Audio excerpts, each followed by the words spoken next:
The big business of retail hit hard by the coronavirus pandemic. Today, there are about 1,000 malls operating in the U.S., but one former department store executive expects at least 20% of America's malls will be shut down permanently by next year. Joining us now, former CEO of Toys R Us and Hudson's Bay Company, former vice chairman of Target, now CEO of Storch Advisors, Jerry Storch. Jerry, gosh, I remember talking to you when you used to run Toys R Us. It's kind of a sad state of affairs, isn't it, for the retail industry right now, especially brick and mortar? Look, it was tough before the coronavirus hit. Now we have a coronavirus. We have people unemployed. Major shift to the e-commerce has only accelerated things. We had 2 to 3 times the retail square footage we needed before the virus hit. Now consumers are coming out of quarantine. They're looking around, and they've changed. Yeah. Instead of being so focused on things they want, they're being more focused on things they need. And even things that we want have changed. So we used to want, fancy clothes, things like that. Now, what we really want are great electronics. We want great health care, things that we use around the house more because we know we're in for the long haul here. Yeah, I mean, the run on toilet paper, perfect example. I want to bring in Maddie Doppler into the conversation. Maddie? Hi, Jerry. That's a pretty dismal outlook, especially given that last Friday we heard in May the economy added almost 400,000 retail jobs. Was that a surprise to you? Do you think that's a trend that's going to continue, or what's ahead for retail in these coming months?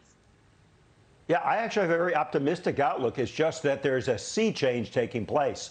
So it used to be that maybe people bought a lot of clothes. You don't need to get dressed up anymore. Only people like us get dressed up to go on TV. So you're not buying clothes. You don't want to go to that indoor mall with the department stores and the mall-based apparel stores. But you sure want to go to that big box department store, the Target, Walmart, Costco's of the world, to get all that cool stuff. Best Buy, I think, is going to do okay in this environment. Home Depot, Lowe's.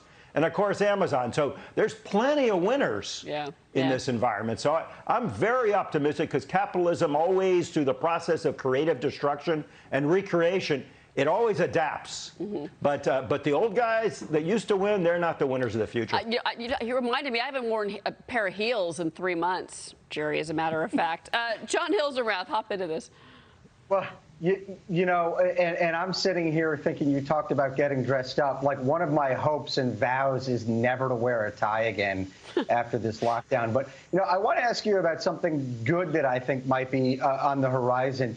A lot of people were locked down. It seems to me, and we saw that people had more income than they did spending over the last couple of months. It seems to me there's a lot of pent-up demand out there, and we could see a real bump in activity over the next couple of months as people say, you know what, it's time to go out and have a meal or do a little shopping. What do you think about pent-up demand? Break that down for me. I think you're absolutely right.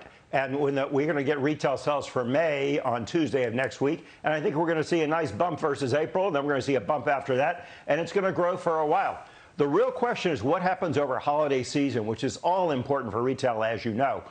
People will not be able to crowd into the stores. Remember when you're going like bumper to bumper with people, when you're fighting for that hot toy or or going to the department store to get that last-minute gift? I don't think that's going to happen this year. So on top of the big shift to e-commerce, I think you may see kind of suppressed holiday demand. Also, many of the retailers have been a little skittish. So they haven't been ordering so much inventory for the fall. So the real story of retail is not going to be what happens over the next few months. I think that's going to be great. I'm very positive about that. It's what's going to happen over the holiday season and beyond. And there, I think when we get to next spring, we're going to see a shakeout. We're going to see yet more bankruptcies and consolidation. But no doubt about it, the winners are going to win big. And again, that's Walmart, Target, Costco, TJ Maxx, Home Depot, Amazon, plenty of winners and plenty of consumption out there. It's just going to change. Okay, Jerry, real quick before I let you go, what other retailers do you think are going to file for bankruptcy? We've already seen JCPenney. We've seen Neiman Marcus. Who else are you watching?